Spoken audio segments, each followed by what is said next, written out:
اللهم صل على محمد رسول الله. اللهم صل على محمد نبي الله. اللهم صل على محمد رسول الله. اللهم صل على محمد رسول الله. الحمد لله رب العالمين الرحمن الرحيم مالك يوم الدين إياك نعبد وإياك نستعين اهدنا الصراط المستقيم صراط الذين أنعمت عليهم غير المغضوب عليهم ولا الضالين. والضحى والليل إذا سجى ما ودعك ربك وما قلى وللآخرة خير لك من الأولى ولسوف يعطيك ربك فترضى. ألم يجدك يتيما فآوى ووجدك ضالا فهدى ووجدك عائلا فأغنى.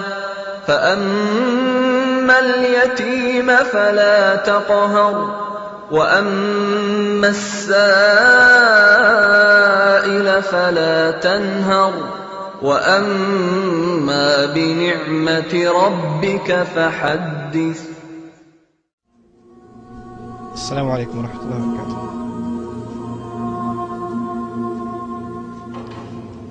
الحمد لله رب العالمين والصلاة والسلام على أشرف الأنبياء والمرسلين وعلى آله وصحبه ومن استنى بسنته إلى يوم الدين. اللهم اجعلنا منهم ومن الذين آمنوا وعملوا الصالحات وتواصوا بالحق وتواصوا بالصبر آمين يا رب العالمين. ثم أما بعد فأعوذ بالله من الشيطان الرجيم. هذا بلاغ للناس ولينذروا به وليعلموا أنما هو إله واحد وليذكر أولو الألباب. رب اشرح لي صدري ويسر لي أمري واحلل عقدة من لساني يفقه قولي. اللهم ثبتنا عند الموت بلا إله إلا الله آمين يا رب العالمين. I have a monumental task before me today to share with you in two parts of this presentation broken up with a break in the middle, a huge subject. And I was given a different title before and I requested it to be changed, even though the subject is very similar. I was given the title Miracles of the Quran, and that's too big a title for me to handle.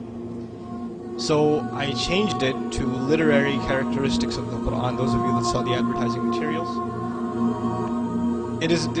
There's a reason for which I chose this title, and I'd like to share with you why in this introductory phase of my talk. I'll center it around one thing. I've taken the Arabic portion of a small portion of the ayah that I recited to you in the beginning.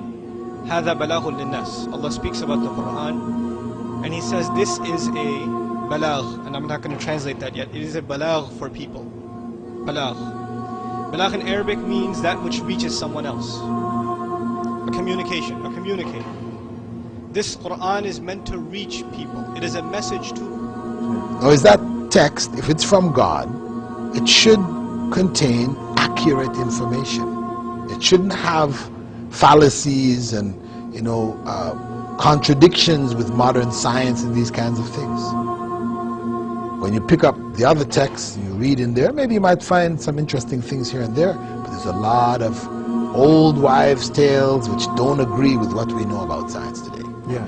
Whereas when you go in the Quran, you go from chapter to chapter. When you look at scientific things which are talked about in the Quran, they match modern scientific theory. So much so that when the verses were shown to Dr. Keith Moore, who wrote the book on embryology, right? The book used in all of the medical colleges around the world. They showed him these verses from the Quran which described the development of the fetus at a time when it's not visible to the naked eye. He said, Muhammad could not have known these facts about human development in the 7th century because most of them were not discovered until the 20th century. That God transmitted through Muhammad bits of his knowledge that we have only discovered for ourselves in recent times.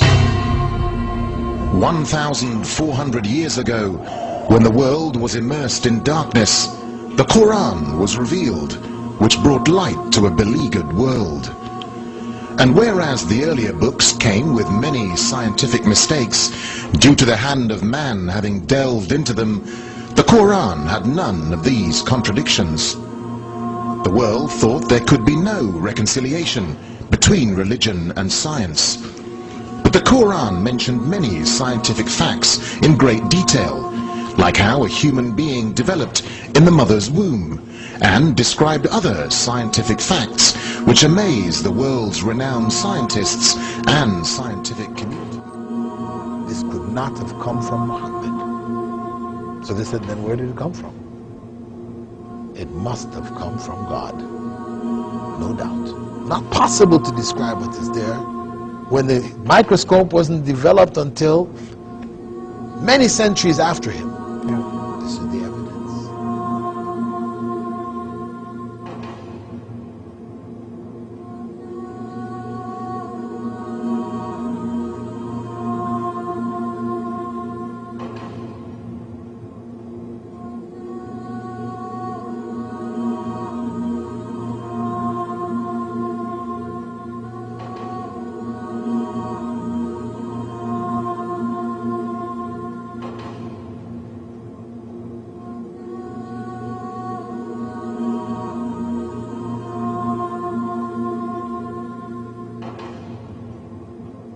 I want to caution the Muslims on this subject for a reason.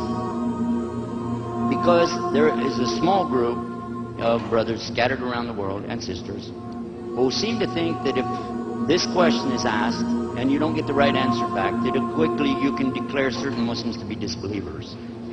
Okay, so I want to, before I give the answer, before I even talk about it, I want to say, please, let's don't do that. Because this is not the idea. We're not here to give a dipstick check to see how is your belief. I'm going to run a rod down there and say, oh, you're about a quart low. I don't want to do that. But the reason to ask the question is really to ascertain, do we consider that Allah even exists? And if He does, where? Is it a physical existence? If so, how do I understand it? Islam has provided the answer very, very clear. Unfortunately, not all the Muslims have taken the time to read, study, and spend time with their scholars. Okay, if they had, then they wouldn't have to answer the question. But it is a legitimate question, and it was asked by the Prophet, peace be upon him, about a woman to determine, does she have the right belief in God? He said, where is God? And she pointed up, like that. And that was sufficient. He said, this is a believer, you can get married to her, or whatever the situation was. The point is that this was a legitimate question, and this was a legitimate answer.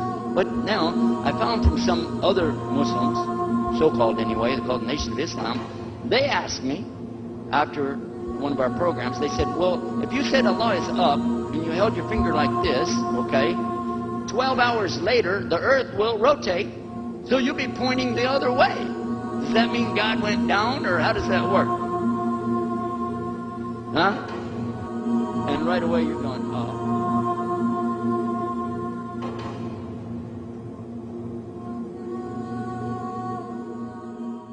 اللهم صل على محمد رسول الله اللهم صل على محمد نبي الله اللهم صل على محمد رسول الله اللهم صل على محمد